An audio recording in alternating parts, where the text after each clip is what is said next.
Collector महोदय सुनते नहीं, जनप्रतिनिधियों को विकलांगों से कोई मतलब नहीं है। तो कलेक्टर महोदय एक काम करे, इच्छा मृत्यु देना चालू कर।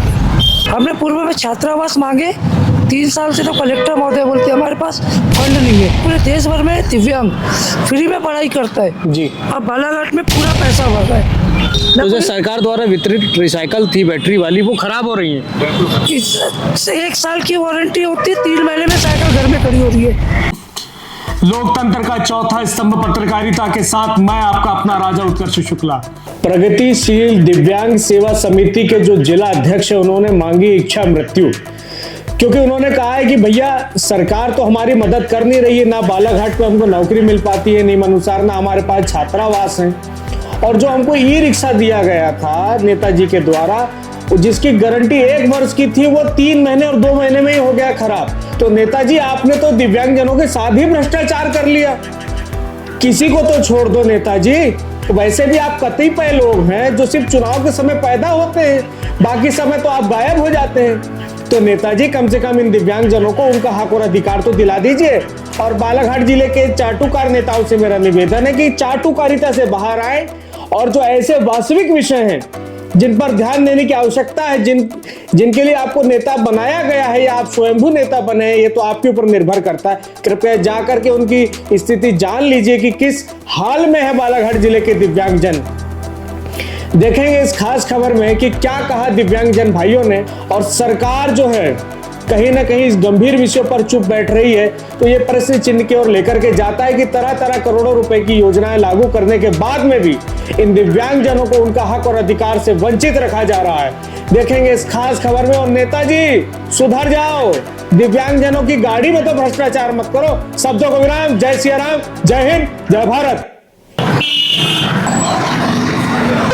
आप सभी दर्शकों को नमस्कार। भारत माता की जय। जय जवान, जय किसान। आज हम बालाघाट जिले के वर्तमान शहरी क्षेत्र हृदय स्थल अंबेडकर चौक में स्थित हमारे कुछ दिव्यांगजन साथी हैं जो प्रगतिशील दिव्यांग कल्याण समिति के द्वारा धरना आंदोलन कर रहे हैं। इनकी कुछ प्रमुख मांगे हैं। वे क्या मांगे हैं, जानते हैं कि क्या मांगे हैं उनकी। भैया आपका परिचय। मेरा नाम अमन नामदेव है, मैं संगठन का जिला अध्यक्ष हूँ। अमन जी, क्या क्या आपकी मांगे हैं जिनको लेकर के आप धरना प्रदर्शन कर रहे हैं? मैं आपको बता दूं कि आज हमारे धरने का 12वां दिन है जी। इसमें हमारी पहली मांग है कि जो पढ़े लिखे दिव्यांग छात्र छात्रा या बच्चे हैं जी, उनको शासकीय कार्यालयों में कार्य दिया जाए, आउटसोर्स में दे दीजिए या कलेक्टेड दर में दे दीजिए। जो हमारा एक्ट बोलता है, दिव्यांग एक्ट जी, उसमें प्रावधान है कि 5% कोटा रिजर्व आए। दूसरी हमारी नियम में है जी, कुल नियम में है ये चीज। दूसरी ये है कि जो हमको जमीन उपलब्ध कर रही है छात्रावास के लिए जी। हमने पूर्व में छात्रावास मांगे, 3 साल से तो कलेक्टर महोदय बोलते हमारे पास फंड नहीं है जी। तो हमको फंड की भी जरूरत नहीं, सिर्फ हमको जमीन दे दीजिए, हम जन सहयोग से बना लेंगे जी। तीसरी मांग ये कि पूरे देश भर में दिव्यांग फ्री में पढ़ाई करता है जी, अब बालाघाट में पूरा पैसा भर रहा है, तो उसको भी आप माफ कीजिए। अच्छा। चौथी मांग हमारी है, जो आप ये मोटर ट्राइसिकल दे रहे जी, आप दे तो बहुत अच्छे से रहे, हमने 500 दे दिया, 600 दे दिया, आप सर्वे करा ली कि जमीन में कितनी चल रही है जी। सब खराब ओरिजिनल के पार्ट मिलते। तो जो सरकार द्वारा वितरित रिसाइकल थी बैटरी वाली, वो खराब हो रही है। इस 1 साल की वारंटी होती है, 3 महीने में साइकिल घर में खड़ी हो रही है। तो आप क्वालिटी भी सुधारिए या फिर इसको बंद करके। अभी तक कोई जनप्रतिनिधि, नेता, सामाजिक पार्टियों में जो बैनर पोस्टों में बड़ी बड़ी जो फोटो लगाने की शुभकामनाएं देते हैं, ऐसे कोई नेता आपके बीच में उपस्थित हुए क्या? एक भी नेता हमारे बीच में नहीं आया। सिर्फ एक दिन सहयोग कोचर जी आए थे हमारी सुध लेने के लिए, उसके अलावा कोई भी नहीं आया। तो कोचर जी द्वारा क्या कहा गया आपको? कोचर जी द्वारा कहा गया कि देखो, प्रशासन का व्यक्ति तो मैं नहीं हूँ, पर बात करूंगा, उसके अलावा कोई वो भी कुछ नहीं कर पाएंगे। अच्छा, ये जो जिला अध्यक्ष और दुनिया भर के लोगों की फोटो लगी हैं, या कोई प्रशासन की ओर से ऐसा कोई भी जिम्मेदार पद पर बैठा पीठासीन अधिकारी कोई भी नहीं आया? वर्तमान में कुछ दिनों पूर्व भारतीय जनता पार्टी के जिला अध्यक्ष पद का शपथ ग्रहण समारोह था जी, माननीय श्री पूर्व मंत्री आदरणीय कावरे जी का जी। मैंने व्यक्तिगत जाके उनको लेटर दे के हाथ में आया कार्यालय में, शपथ ग्रहण में मैं घुसा अपने विकलांग साथियों के साथ और देखे आया कि मेरा सर आप आइए, आग्रह किया आप आइए कि हमारी समस्या को समझिए जी, परंतु वो भी नहीं आए। मिले ही नहीं। बस मैं कलेक्टर से बात कर लूंगा, इस प्रकार का आश्वासन उन्होंने भी दिया और चले गए।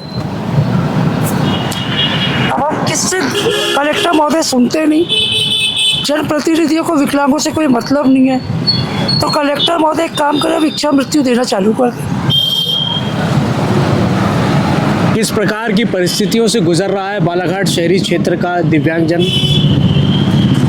जिस प्रकार से बड़े बड़े दावे सरकार करती है वे ज़मीनी स्तर पर किस प्रकार से दिखाई दे रहे हैं, ये आपके साथ प्रमाण है। क्योंकि प्रत्यक्षम किम प्रमाणकम, प्रत्यक्ष को प्रमाण की आवश्यकता नहीं होती। इनकी कुछ एक जो वास्तविक मांगे हैं जिसको लेकर के सरकार से ये मांगे उठा रहे हैं, लेकिन आज दिनांक तक हासिल आई शून्य ही दिखाई दे रही है वर्तमान समय में।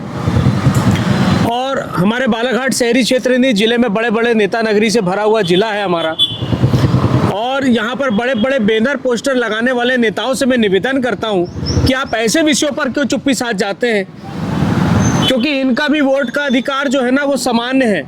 आप भी डालेंगे तो एक ही वोट कहलाएगा और ये भी वोट डालेंगे तो एक ही वोट की गिनती में आएगा। तो मैं इस वीडियो के माध्यम से, इस खबर के माध्यम से सरकार तक यही मुहिम पहुँचाना चाहता हूँ कि जो ये हमारे भाइयों की मांग है,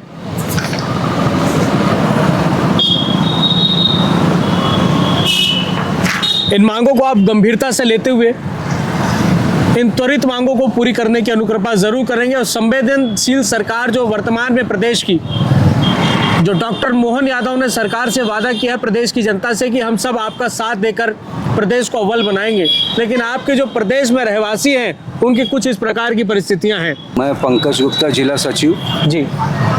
मैं रोज़ यहाँ पर कटंगी से आना जाना करता हूँ, इन लोगों की समस्या से अवगत कराता हूँ और इनकी समस्या के साथ में मैं थोड़ा सा गंभीरता से लेते हुए सरकार से यही चाहूँगा जी। कम से कम इनकी गंभीरता को देखते हुए इनकी जो समस्या है उनकी समस्या का जल्द से जल्द निवारण किया जाए। अच्छा दोस्त, मुझे बताएं, विकलांगों का जीवन होता कैसा, आखिर में कैसी कैसी कठिनाइयों का उनको सामना करना पड़ता है? क्योंकि ये विषय से मैं हटकर आपसे प्रश्न कर रहा हूँ। मैं इस चीज़ को बताता हूँ क्योंकि मेरे की जब आंखों की रोशनी बंद होना चालू हुई, धीरे धीरे जाना चालू हुई, तो मैं कुछ दिन तक के तो शौक में पड़ गया कि मेरी तो ज़िंदगी ख़त्म हो गई है। क्योंकि ना बालाघाट के अंदर में कोई ब्लाइंडों का स्कूल है जी, ना ब्लाइंड जो पढ़ता है ब्रेल लिपि, ना उसका कोई टीचर है यहाँ पे, ना कुछ सुविधा है। तो मैं तो काफ़ी अपने आप को नर्वस महसूस करने लगा। ऑर्थोपेडिक विकलांग जो पैरों से होता है उसके साथ तो आने जाने की समस्या होती है, परंतु उसको व्हील चेयर में ले जाके अपने स्कूल में बिठा सकते। पर जो मूकबधिर बच्चा या श्रवणबधिर बच्चा है उसका भी जीवन बिल्कुल अंधकार में बालाघाट के अंदर, जैसे ब्लाइंड का है वैसे मूकबधिर और श्रवणबधिर। और मेंटल का तो ऐसा है कि जिस घर में यदि मेंटल हो गया तो ऐसा लगता है उसके दुर्भाग्य फूट गए, क्योंकि उनके लिए तो कोई सुविधा है ही नहीं। दृष्टिबाधित तो थोड़ा बहुत अपने इधर उधर से कर लेता है जी, पर मेंटल तो ये मान के चलो, हम खुद भी विकलांग, हम ये सोचते कि यदि हमारे घर कोई विकलांग यदि बच्चा पैदा हो जाए तो इनको मार देना चाहिए, क्योंकि बालाघाट में कुछ है ही नहीं, तो इसके अलावा कोई इलाज भी नहीं है। हम तो ये कलेक्टर महोदय से भी निवेदन करेंगे कि ऐसा कोई प्रस्ताव जिले में पारित कर दे कि हम सुविधा नहीं दे सकते, सक्षम हो गए, यदि बच्चा विकलांग पैदा हो तो घर में मार दो। इस प्रकार से आत्मा त्रस्त हो गई है। नहीं दोस्त, ऐसा कदम ना उठाए, मैं आपसे निवेदन करता हूँ।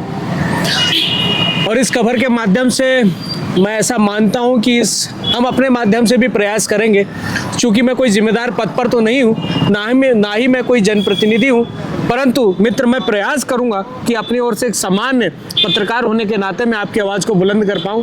क्योंकि लोकतंत्र का चौथा स्तंभ कहीं ना कहीं देख रहा है कि हमारे बालाघाट जिले में प्रदेश के दिव्यांगजनों की क्या वर्तमान में परिस्थितियाँ दिखाई दे रही है। मैं राजा उत्कर्ष शुक्ला, रवि श्रीवास के साथ, जय हिंद, जय भारत।